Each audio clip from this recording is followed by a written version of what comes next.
श्री गणपते नमः। श्री गणेश की वंदना कर दिन के स्वामी मंगल देव श्री राम भक्त हनुमान तथा उनके स्वामी श्री राम की आराधना कर, इष्ट देव का ध्यान धर, गुरुजनों को नमन कर अभिनंदन करते हैं आपका आज के दैनिक पंचांग में। यह दैनिक पंचांग हम नित्य प्रस्तुत किया करते हैं और इसमें डेटा जो भी आता है हम लेते हैं वह दृक पंचांग से लेते हैं। छवि तथा ध्वनि गूगल से ली जाती है और यह प्रस्तुति आप तक यूट्यूब के माध्यम से हम सफलपूर्वक पहुंचा पाने में समर्थ होते हैं। जिस प्रकार पंचांग के 5 अंग होते हैं उसी प्रकार इस प्रस्तुति के भी 5 भाग हैं। पहला भाग पंचांग मुहूर्त और ग्रहों के गोचर से संबंध रखता है और इसी पहले भाग में से पंचांग और मुहूर्त को लेकर इस प्रस्तुति का लघु रूप आपके सुझावों के अनुरूप हम नित्य अलग से प्रस्तुत किया करते हैं। दूसरा भाग तारा बलम, जिसका नाम है सितारे जिसमें करते काम है, नक्षत्र के अनुसार आज कैसा दिन रहने की संभावना है। तारा बलम का मुख्य सिद्धांत 9 तारा चक्र पद्धति पर आधारित है और वह उसके अनुसार हम पूरे जीवन काल में किसी भी ग्रह के शुभता अशुभता जान सकते हैं, यानी सभी ग्रहों के शुभता अशुभता जान सकते हैं। उसे दशा महादशा का फल अग्रिम रूप से जानकर हम योजनाबद्ध तरीके से शुभ कार्यों का निष्पादन कर सकते हैं। साथ ही साथ विभिन्न नक्षत्रों में जन्मे जातक हमारे लिए कितने शुभकारी अशुभकारी हो सकते हैं यह भी हम जान सकते हैं विस्तृत चर्चा प्रस्तुति में। तीसरा भाग चंद्र बलम, जिसका नाम है, जिसमें राशि करते काम है और राशि के अनुसार आज कैसा दिन रहने की संभावना है। चंद्रमा जिस राशि में जन्म कुंडली में होते हैं उसी राशि के अनुसार देखा जाता है। विशेष चर्चा प्रस्तुति में। चौथा भाग चौघड़िया, एक प्रकार का मूर्त ज्योतिष, काफी उपयोगी है। हम जो भी कार्य करते हैं उसमें शुभता की अपेक्षा करते हैं और यह चौघड़िया मूर्त ज्योतिष हमें यह बताता है उन कार्यों को करने के लिए शुभ और अशुभ काल कौन कौन है, जिससे हम कार्यों में शुभता सुनिश्चित कर सकते हैं। विस्तृत चर्चा प्रस्तुति। पांचवा भाग अंकों के अंक में हम जन्म लेते हैं। जिस प्रकार सांस हमारे कार्य निरंतर कार्य करते रहते हैं उसी प्रकार ये अंक भी कार्य करते रहते हैं। कुछ अंक हमारे लिए शुभ कारक होते हैं, सकारात्मक प्रभाव डालते हैं। कुछ अंक हमारे लिए तटस्थ भी होते हैं और कुछ नकारात्मक। हमें अंकों को पहचान कर, उन्हें समझकर, उन्हें अच्छी तरह से जानकर और सही ढंग से उपयोग करने पर हमारे जीवन में शुभता आती है, अन्यथा बाधाएं आती है। तो चलिए ये प्रस्तुति विशेषकर इसलिए है कि अंकों को हम समझें, जानें, उन्हें याद रखें और उन्हें सही रूप से परख कर उसका उपयोग करें, उसकी उपयोगिता को समझें। साथ ही साथ ये अंक तो कार्य करते हैं, अंक बोलते भी। किसी भी माह के विभिन्न तिथियों को जन्मे जातक के लिए आज का दिन, आज का अंक क्या संदेश लेकर आया है शुभता और अशुभता के बारे में, वह भी इसी प्रस्तुति में। इस प्रकार पांचों भाग हम आपके लिए सहेज कर ला रहे हैं, इसे अति महत्वपूर्ण बनाकर, आपके लिए ज्ञानवर्धक बनाकर और साथ साथ उपयोगी बनाकर। कहीं जाइएगा नहीं, हमारे साथ बने रहिएगा और आप इससे लाभान्वित होइए। यदि आप इस प्रस्तुति को पहली बार देख रहे हैं तो हमारे चैनल को सब्सक्राइब कर दें, साथ ही साथ नोटिफिकेशन बटन को न दबाएं, बटन को दबाना न भूलें ताकि हमारे हर प्रस्तुति की सूचना आप तक पहुंच सके और आप उससे लाभान्वित हो सके। जी हाँ, पंचांग एक प्रकार का शुभ और अशुभ मुहूर्त जानने का एक माध्यम है, बिल्कुल सत्य है, किंतु पंचांग की महत्ता काफी अधिक है। पुराणों में लिखा है पंचांग श्रवण मात्र से गंगा स्नान तुल्य लाभ होता है।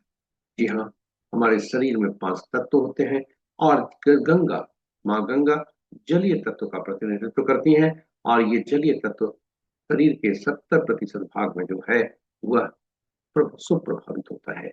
वहीं जलीय राशियां जन्म कुंडली के और जलीय राशियों में बैठे ग्रह और जलीय राशियों के स्वामी भी सुप्रभावित होते हैं। साथ ही साथ पंचांग का स्मरण करने से तिथि, जो पंचांग के 5 अंग हैं, तिथि श्री प्रदान करने वाला, लक्ष्मी प्रदान करने वाला, वार आयु में वृद्धि करने वाला, नक्षत्र पापों को नाश करने वाला, रोग योग रोगों को दूर करने में सहायक, और कर्म कार्य सिद्धि दिलाने वाला। ये सभी महत्वपूर्ण है, इसलिए कहा गया है प्रातः पंचांग का स्मरण अवश्य करना चाहिए, और स्मरण उठते ही स्मरण करना चाहिए, और स्मरण करते समय इन श्लोकों का स्मरण करना चाहिए। जी हाँ, इन श्लोकों का स्मरण करना चाहिए। ऐसा कहा गया है कि प्रातः उठकर इन श्लोकों का स्मरण करना चाहिए।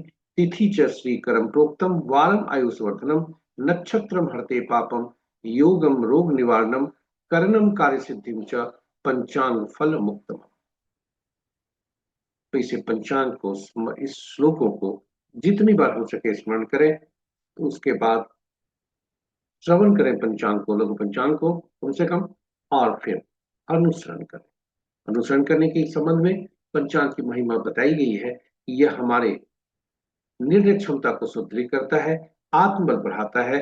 पंचांग प्रकृति और ब्रह्मांड की ऊर्जा के साथ संतुलन स्थापित करने में सहायक होता है, जिससे हम सबके जीवन में शांति, समृद्धि और सकारात्मकता का संचार होता है। अतः पंचांग का अनुसरण करके हम अपने जीवन को अधिक सफल और समृद्ध बना सकते हैं। इस प्रकार पंचांग हमारे लिए काफी महत्वपूर्ण है, इसकी भूमिका जीवन में काफी अहम है। इसलिए पंचांग को आइए हम सब स्मरण करें, श्रवण करें और अनुसरण करें। साथ ही साथ इस प्रस्तुति को साझा करें अपने मित्रों, परिजनों तथा शुभेच्छुओं के संग। उन्हें प्रेरित करें पंचांग को स्मरण, श्रवण और अनुसरण करने को, ताकि उनके जीवन में जीवन अधिक सफल और समृद्ध बन सके, और हमारा। इसी के साथ ही हम चलते हैं आपको लेकर पंचांग के मुख्य भाग में, और जाने के क्रम में श्री राम का नाम लेते हैं, और जहां श्री राम है वहीं भाई हनुमान है। जय श्री राम, जय हनुमान। स्वागत है आपका पहले भाग।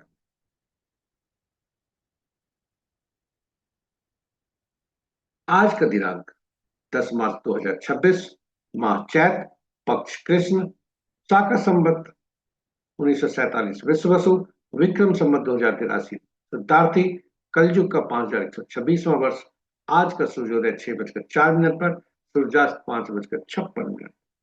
Sunrise at 6:04 a.m. and sunset at 5:56 p.m.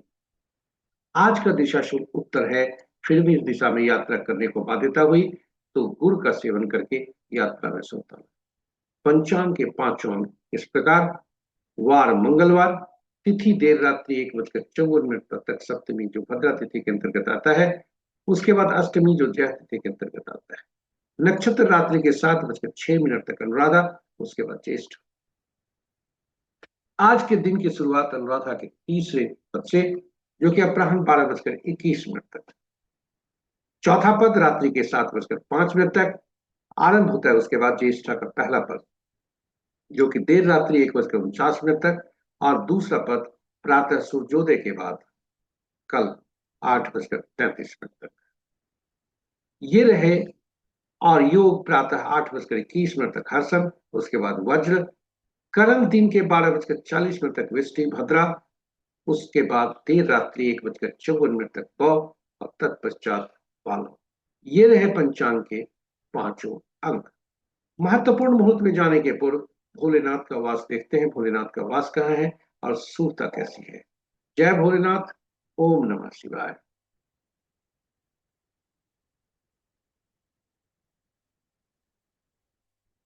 ओम नमः शिवाय। जब तक सप्तमी तिथि है तब तक भोलेनाथ शमशान में है, जो कि शुभ नहीं है। उसके बाद मां गौरी के सानिध्य में होते हैं अष्टमी तिथि पर, जो कि सुखप्रद है। जय भोलेनाथ, ओम नमः शिवाय। महत्वपूर्ण मुहूर्त के शुभ मुहूर्त का अभिजीत मुहूर्त दिन के 11:36 से 12:24 प्रांत तक, अमृतकाल प्रातः 7:26 से प्रातः 9:13 तक, रवि जो प्रातः 6:04 से रात्रि के 7:05 तक, विजय मुहूर्त अपराह्न 1:58 से 2:46 प्रांत तक, और गोधूली बेला संध्या 5:53 से 6:18 संध्या तक, निशिता मुहूर्त देर रात्रि 11:35 से मध्य रात्रि 16:24 तक। रात्रि में किए जाने वाले पूजा पाठ जब तक साधना तंत्र मंत्रादि के लिए निशिता मुहूर्त श्रेष्ठ हुआ करते हैं।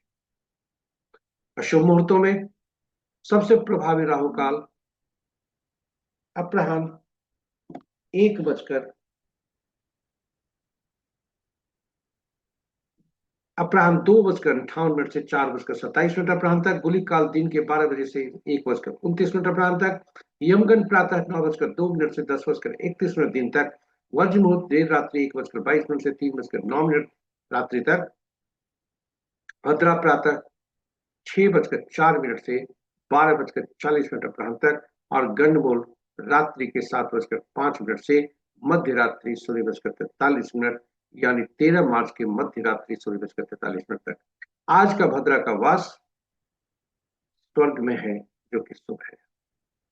ग्रहों की आकाशीय स्थिति को देखते हैं। ग्रहों की आकाशीय स्थिति कुछ इस प्रकार। अंश के अनुसार सूर्य देव राशि परिवर्तन करने वाले हैं, इसलिए ये कमजोर अवस्था है। चंद्रदेव राशि परिवर्तन करके वृश्चिक राशि में आ चुके हैं और नीच के। वहीं मंगल देव अस्त है और बुध देव बकरी और अस्त दोनों है। बृहस्पति देव बकरी है। राहु देव शुक्र देव मीन राशि में उच्च के हैं, और राहु देव और केतु देव सदा बकरी ही रहते। इस प्रकार यदि देखा जाए तो मित्र राशि में 1 ग्रह, शत्रु राशि में 3 ग्रह, सम राशि में 5 ग्रह और अपनी राशि में कोई ग्रह नहीं। चंद्र और शुक्र दो ऐसे ग्रह हैं जो कि स्वतंत्र ग्रह, इनकी राशियों में कोई ग्रह नहीं है। और शनि की राशि में सबसे ज्यादा 4 ग्रह, बृहस्पति की राशि में 2 ग्रह, और शेष ग्रहों की राशियों में एक एक ग्रह है।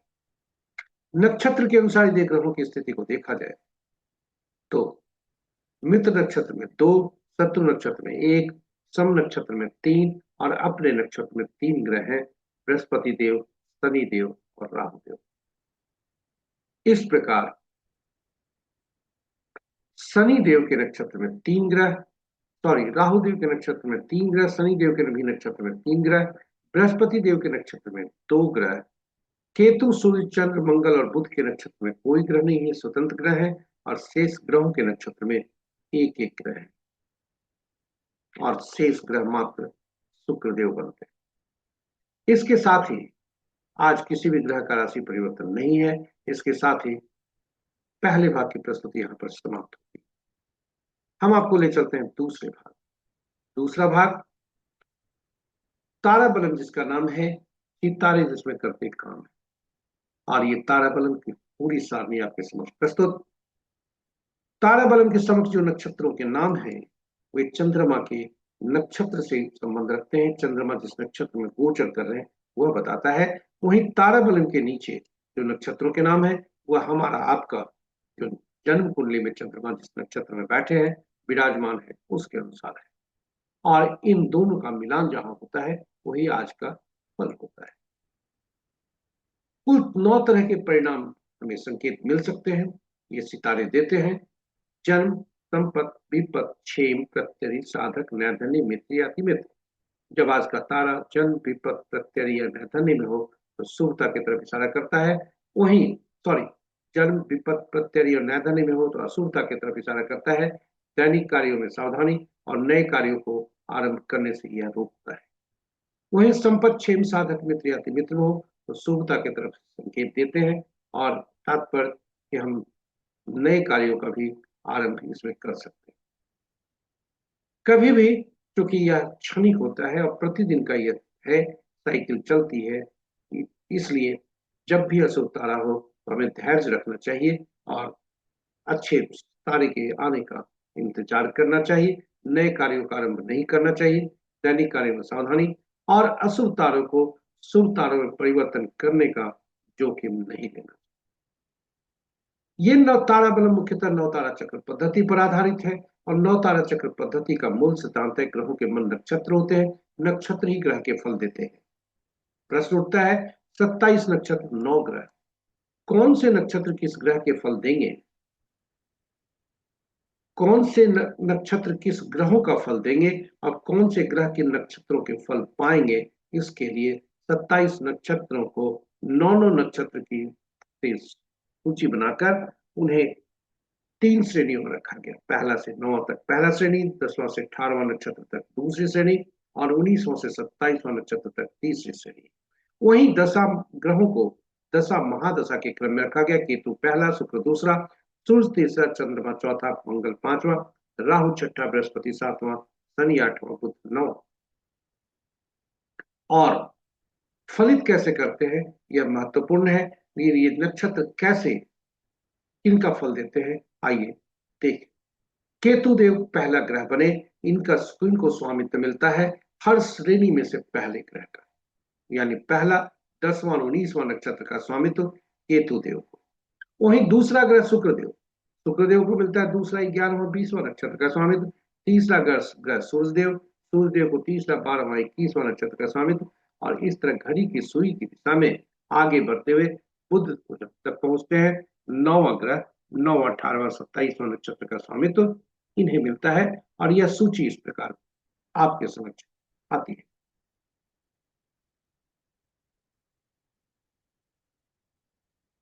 यह सूची इस प्रकार।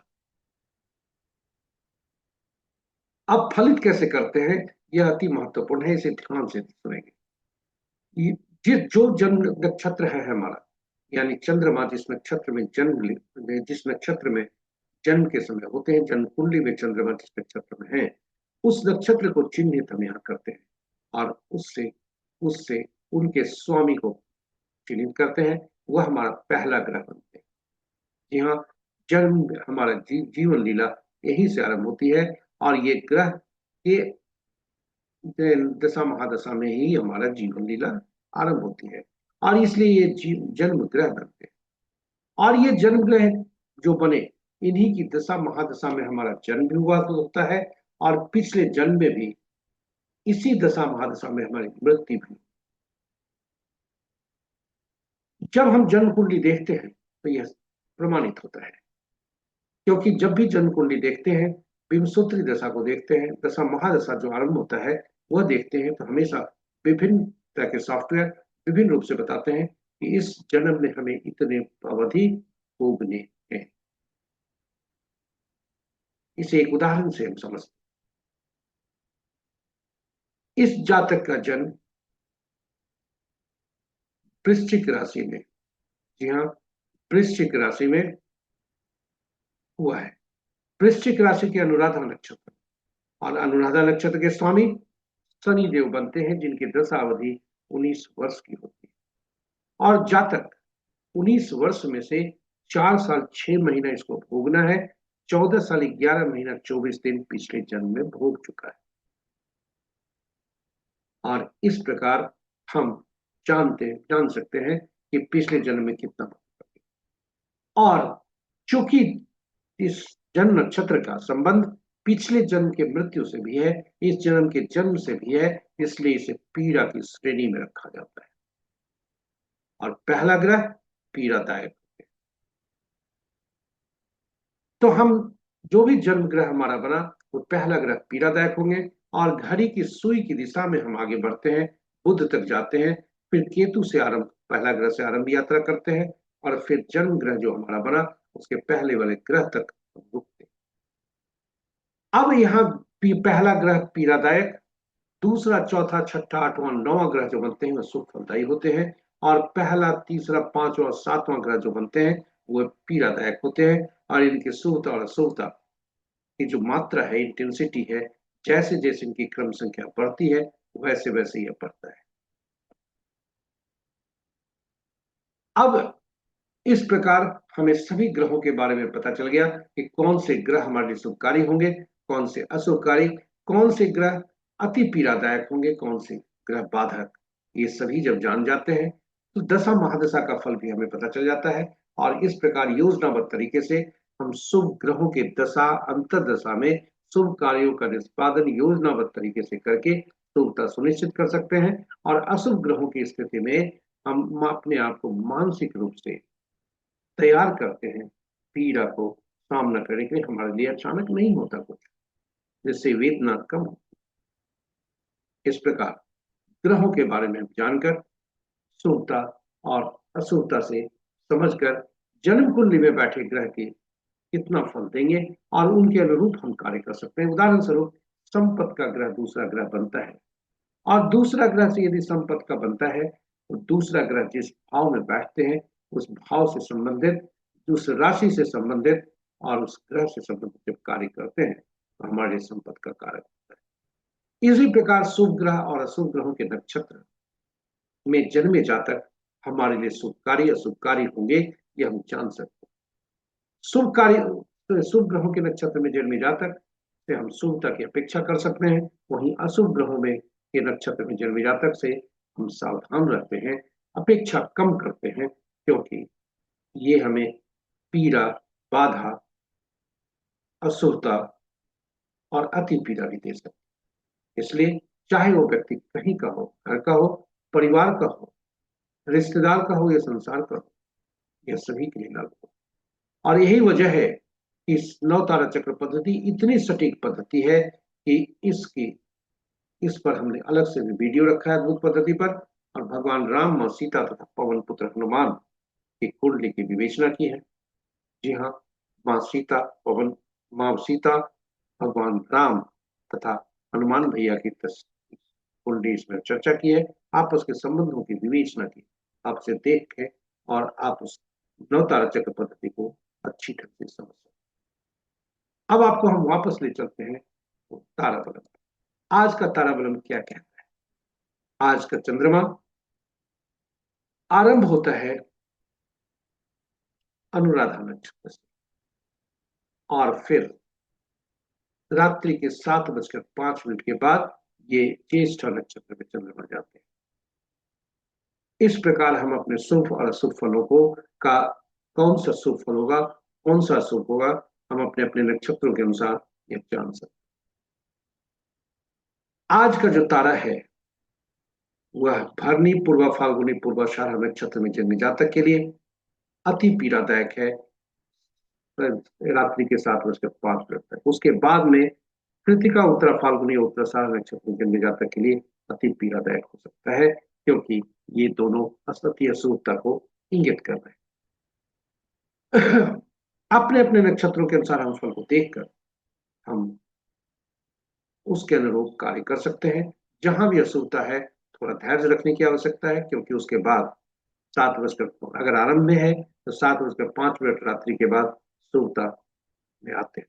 वहीं यदि शुभ है तो संभावना है कि 7:05 के बाद आपके लिए अशुभता का तारा हो, तो सावधान रहें।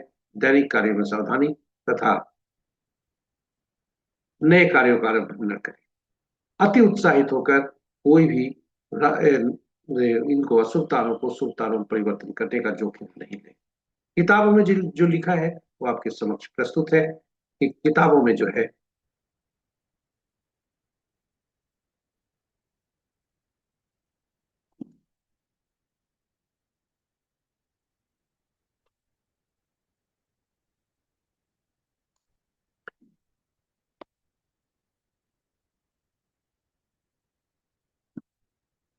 अब इसके बाद हम आपको ले आए हैं आज के तीसरे ये में।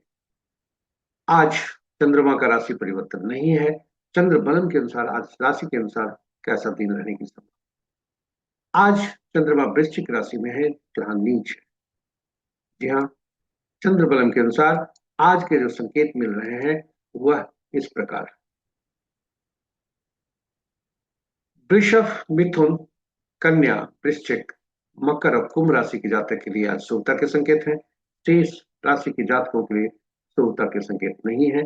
उन्हें ईश्वर की आराधना करने के, ईश्वर का ध्यान करें, साथ ही साथ दैनिक कार्य में सावधानी बरतें, यही सलाह दी जाती है। इसके बाद हम आते हैं चौथे भाग में, चौघड़िया, एक प्रकार का मुहूर्त ज्योतिष जो आरंभ में भी हमने कहा था, और इस पर अलग से इसकी उपयोगिता काफी है, क्योंकि हम हर कार्य में शुभता चाहते हैं, और यह मुहूर्त ज्योतिष बताता है कौन सा शुभ और अशुभ काल है। इसलिए इसकी उपयोगिता को देखते हुए हिंदी और अंग्रेजी में अलग अलग वीडियो हमने पोस्ट करके रखा है, आप उसे देख सकते हैं। संक्षेप में यहाँ बता दें कि कुल 8 चौघड़िया दिन के होते हैं, 8 चौघड़िया रात के होते हैं, किंतु साप्ताहिक दिन 7 ही होते हैं, इसलिए 7 उनका साप्ताहिक दिनों से संबंध करने के लिए 7 ही चौघड़िया का नामकरण हुआ। 8वां चौघड़िया जो होता है वह आदि का चौघड़िया जो हुआ करता है वही आठवां का चौघड़िया अंत का भी होता है। इस प्रकार 8 चौघड़िया दिन के, 8 चौघड़िया रात के। इस प्रकार सभी चौघड़िया का संबंध साप्ताहिक दिनों से हो जाता है, और सभी चौघड़िया का संबंध साप्ताहिक दिनों से। और साप्ताहिक दिनों के स्वामी अलग अलग ग्रह होते हैं, और ये अलग अलग ग्रह विभिन्न कार्यों के लिए उपयुक्त होते हैं। वे विभिन्न कार्यों के लिए अधिकृत होते हैं, फलदायी होते हैं, और ये विभिन्न गतिविधियों के लिए लाभदायक होते हैं। इसलिए चौघड़िया का संबंध इन ग्रहों के कार्यों द्वारा निमित्त कार्यों से हो जाता है, और इस प्रकार चौघड़िया की उपयोगिता बढ़ जाती है। जब भी हम चौघड़िया का उपयोग करें, तो चाहे दिन का हो या रात का हो, यह जरूर सुनिश्चित कर लें कि जिस चौघड़िया का हम उपयोग करने जा रहे हैं कहीं अशुभता से अतिव्याप्त तो नहीं है। दिन का चौघड़िया 3 प्रकार की अशुभताएं से अशुभ ग्रसित हो सकता है, अधिव्याप्त हो सकता है: राहु काल, काल बेला और वार बेला। वहीं रात्रि का काल रात्रि, इस प्रकार 4 तरह की अशुभताएं। लेकिन इसका तात्पर्य यह नहीं है कि 4 चौघड़िया अशुभता से अधिव्याप्त हो सकता है एक चौघड़िया एक अशुभता एक से ज्यादा चौघड़िया का भी अधिव्याप्त कर ले। तो हो सकता है कि एक चौघड़िया 2 अशुभताओं से भी अधिव्याप्त। अनुभव के आधार पर जो राहु काल, काल बेला, वार बेला, ये 3 तरह के अशुभता होती है। दिन का और रात का होता है काल रात। अनुभव के आधार पर हमने पाया है दिन में सूर्य देव का प्रभुत्व होता है, और सूर्य देव से शनि देव नाराज रहते हैं, इसलिए शनि का चौघड़िया प्रतिदिन काल बेला से प्रसिद्ध होता है। वहीं रात्रि का चौघड़िया रात्रि चंद्रमा का प्रभुत्व, बुध देव नाराज, बुध का चौघड़िया प्रति रात काल रात्रि से प्रसिद्ध। इसका तात्पर्य प्रतिदिन काल चौघड़िया काल बेला से ग्रसित होगा, और लाभ चौघड़िया काल रात्रि से ग्रसित। काल चौघड़िया शनि का चौघड़िया है, और शनि का चौघड़िया ऐसे भी शनि और मंगल को पापी ग्रह माना जाता है, क्रूर अनिष्टकारी माना जाता है। इसमें कोई शुभ कार्य इनके चौघड़िया में कोई भी शुभ कार्य कर नहीं किया जाता, किंतु विशेष कार्य इनके लिए उपयुक्त हो। जैसे शनि का चौघड़िया शनि कर्म के कारण धनोपार्जन हेतु की जाने वाली गतिविधियों के लिए लाभदायक, और इसलिए जो काल बेला का जो अशुभता का जो प्रभाव है वह इन पर नहीं होता। वहीं रोग चौघड़िया मंगल का चौघड़िया शत्रुहंता के लिए काफी उपयोगी, और यह आज के परिप्रेक्ष्य में, क्योंकि ज्योतिष देश काल परिस्थिति पर कार्य करता है, आज के परिप्रेक्ष्य में शत्रुहंता का तात्पर्य युद्ध मैदान नहीं है, यद्यपि कर्म मैदान है। प्रतियोगिता परीक्षा में, हमारे जॉब में के प्रमोशन में, आदि आदि जितने भी कार्य हैं, कोर्ट केसेस इत्यादि, ये जितने कार्य हैं, ये सभी के लिए मंगल का चौघड़िया काफी उपयोगी। तो ये रहा चौघड़िया के संबंध में। आज का चौघड़िया देखते हैं, आज का चौघड़िया क्या कहता है। आज का दिन मंगलवार का दिन है। रोग चौघड़िया से दिन आरंभ हो रहे हैं, रोग चौघड़िया से दिन समाप्त हो रहे हैं। उद्वेग चौघड़िया जो प्रातः 7:33 से 9:02 तक है, वह वार बेला से ग्रसित है। काल चौघड़िया जो अपराह्न 1:29 से 2:58 तक है, वो काल बेला से है। और शुभ चौघड़िया जो अपराह्न 2:58 से 4:27 तक है, वो राहु काल से ग्रसित है।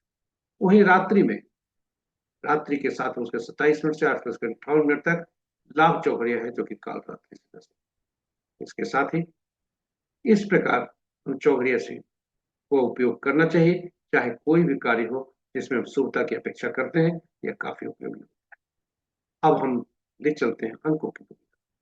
जी हाँ, अंक हमारे लिए नित्य कार्य करते हैं सांस की तरह।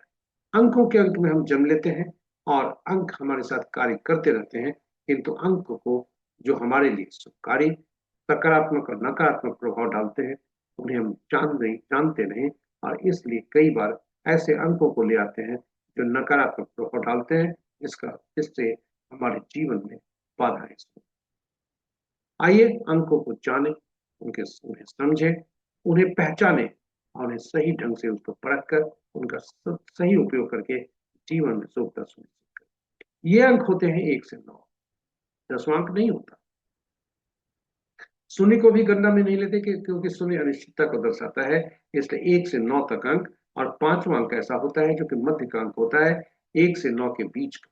यह संतुलन का कार्य भी करता है, इसलिए काफी शक्तिशाली। इन अंकों के अंक ज्योतिष का मूल सिद्धांत, क्योंकि एकल अंक पर अंक कार्य करता है, इसलिए जब भी 2 अंकों या 2 से ज्यादा अंकों का समूह कहीं भी होता है तो उसे हम जब कहीं भी होता है तो उसे हम उनमें प्रयुक्त हुए सभी अंकों को जोड़कर एकल अंक में परिवर्तित कर देते हैं। यह अंक ज्योतिष का मूल सिद्धांत। ये 1 से 9 तक जो अंक होते हैं, इनके शासक ग्रह अलग अलग होते हैं। 1 के सूर्य, 2 के चंद्रमा, 3 के बृहस्पति, 4 के राहु, 5 के बुध, 6 के शुक्र, 7 के केतु, 8 के शनि, 9 के मंगल। और इन ग्रहों के अलग अलग गुण, अलग अलग तत्व, अलग अलग ऊर्जा होती है, जो इन अंकों में भी समाहित होता है, क्योंकि ये शासक ग्रह। और इस प्रकार कुछ अंक ऐसे भी होते हैं हमारे जीवन में जो अनुपलब्ध होते हैं, मिसिंग होते हैं और जन्म तिथि में। और इससे इस अंक से संबंधित जो ऊर्जा होती है, तत्व गुण होते हैं, इसकी कमी हमें पाई जाती है। वहीं 3 बार से ज्यादा कोई अंक अगर पुनरावृत्ति हुई है, रिपीट हुआ है, तो उसका जो नकारात्मक प्रभाव है वो हमारे जीवन पर पड़ता है।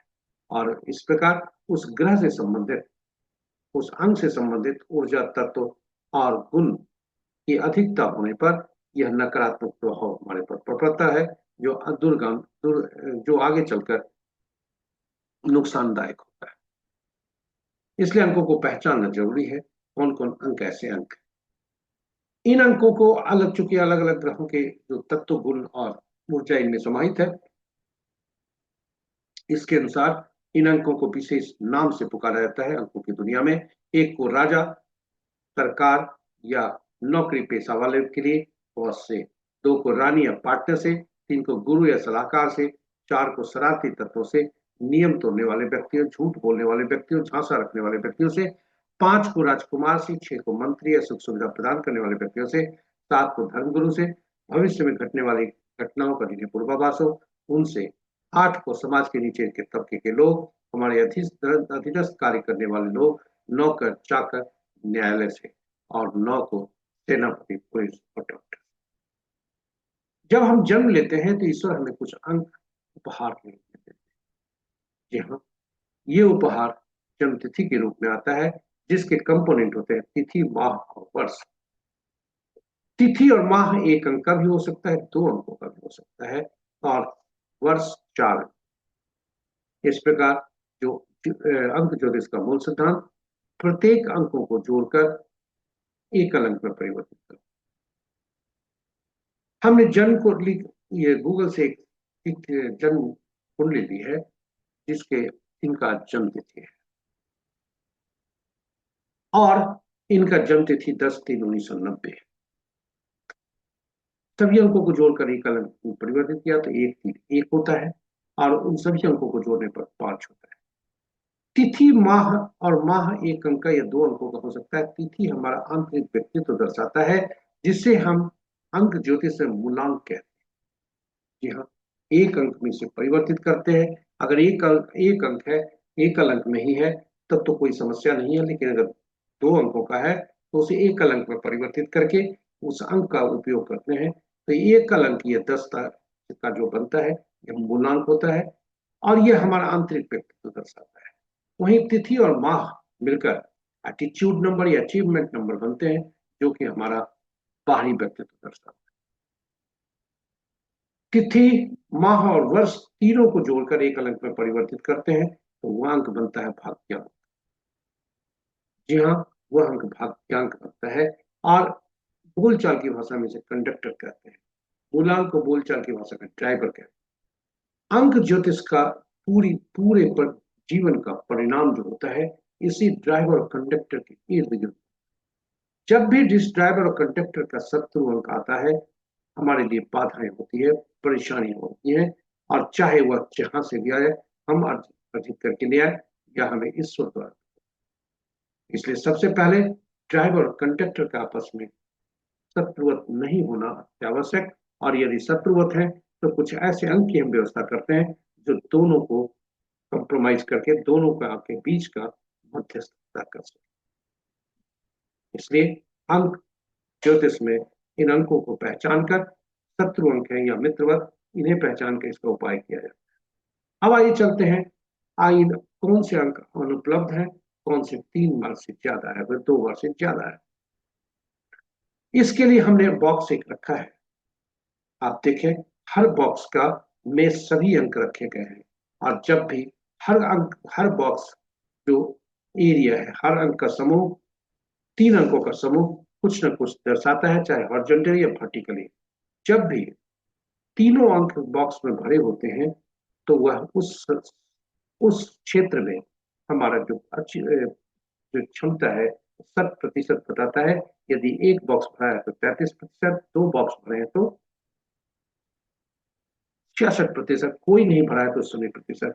जातक का अगर देखें तो एक्शन प्लेन वह 0%। इस प्रकार पूरे बॉक्स में अगर देखा जाए तो इनके 9, 5, 1 ऐसे नंबर हैं जो 2 बार आ चुके हैं, तीसरा बार लाना खतरे से खाली नहीं है। वही 4, 2, 7, 8 और 6, ये 5 नंबर ऐसे हैं जातक के जो कि missing.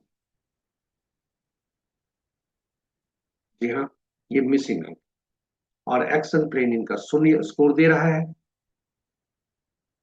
Intelligence intelligent level 33%, emotional level 66%, practical level 33%, thought plan इनका 33%, विल पावर प्लेन बहुत अच्छी है 7%। इस प्रकार हम जान गए कि कौन से अंक इनके लिए तो ये होंगे, लाए जा सकते। अब हम देखेंगे कि कहां से लाए। इसके लिए हम स्रोत खोजते हैं, और आप स्रोत में हम नाम का सहारा लेते हैं, क्योंकि नाम ही ऐसा होता है इस धरती पर, नाम ही ऐसा होता है जो कि हमारे लिए यह बताता है कि वह अंक चिर होता है, स्थायी होता है। बाकी अंक बदलते रहते हैं, जन्म तिथि नहीं बदलता, उससे सृजित अंक नहीं बदलते, इसलिए नाम को ही सहारा देते हैं। आप कहेंगे नाम में तो अक्षर होते हैं, जी हाँ, इन अक्षरों के अंकीय मूल्य भी होते हैं जो आपके समक्ष है, और इन अंकों के अंकीय जो मूल्य होते हैं, इन्हीं अंकीय मूल्य को हम लेकर हम नाम को जो है, जो अक्षरीय मूल्य है, उससे परिवर्तित करते हैं और अंकीय मूल्य को निकालते हैं। नाम का पहला अक्षर बहुत महत्वपूर्ण होता है, और इसलिए यह काफी उपयोगी होता है। नाम का पहला अक्षर काफी ऊर्जा देता है, इसलिए नाम का पहला लेटर भी उतना ही महत्वपूर्ण है, जो कि मूलांक और भाग्यांक कर सकते नहीं होते। आप देखें, इस जातिका का नाम रीतु वर्मा है, और रीतु वर्मा का जो नाम का पहला अक्षर आया है वो 2 है, और इनका नामांक 9 पर जा रहा है। इस प्रकार 9 अंक इनके बढ़ रहे हैं, 3 बार हो जा रहे हैं, जो कि अधिक हो रहा है। 3 बार से ज्यादा होने पर अधिक हो सकता है।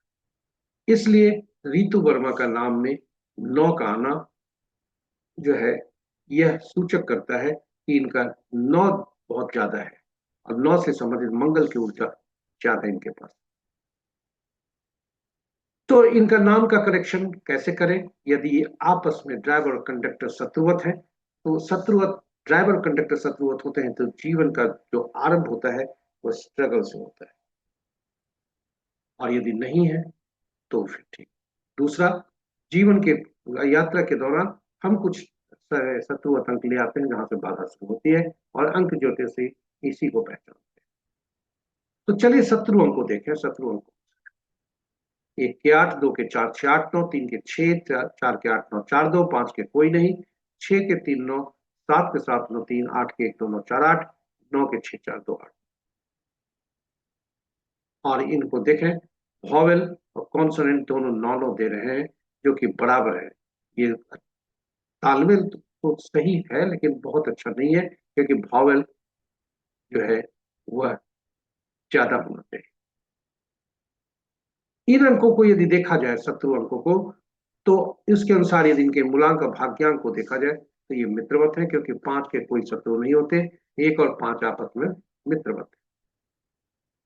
किंतु जो अंक हम उपयोग में लाएंगे वो हमारे लिए नुकसानदायक हो सकता है। साथ ही साथ कुछ अंक ऐसे हैं जो अपने के ही शत्रु हैं। उदाहरण स्वरूप 4 4 के शत्रु हैं, 7 7 के शत्रु हैं, 8 8 के शत्रु हैं, 9 9 के शत्रु। यहाँ देखें 9 3 बार है, इसलिए ये अंक 9 का बार बार आना यह शुभ नहीं है। हम अपने जीवन काल में भी इस बात को नोट करें कि कभी भी मोबाइल नंबर, गाड़ी संख्या, ये सब में इन अंकों का बहुत ज्यादा रिपीटेशन नहीं तो जीवन की नैया में परेशानी।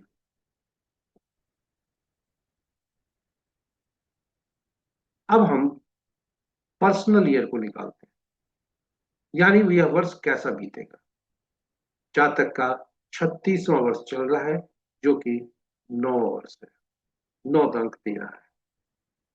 इनका मूलांक 1 है, भाग्यांक 5 है, दोनों का यह मित्र अंक है, शत्रुवत अंक नहीं है। और पर्सनल ईयर निकालने के लिए जो जन्म तिथि होती है उसमें से वर्ष को निकालकर वर्तमान वर्ष को इसमें रिप्लेस कर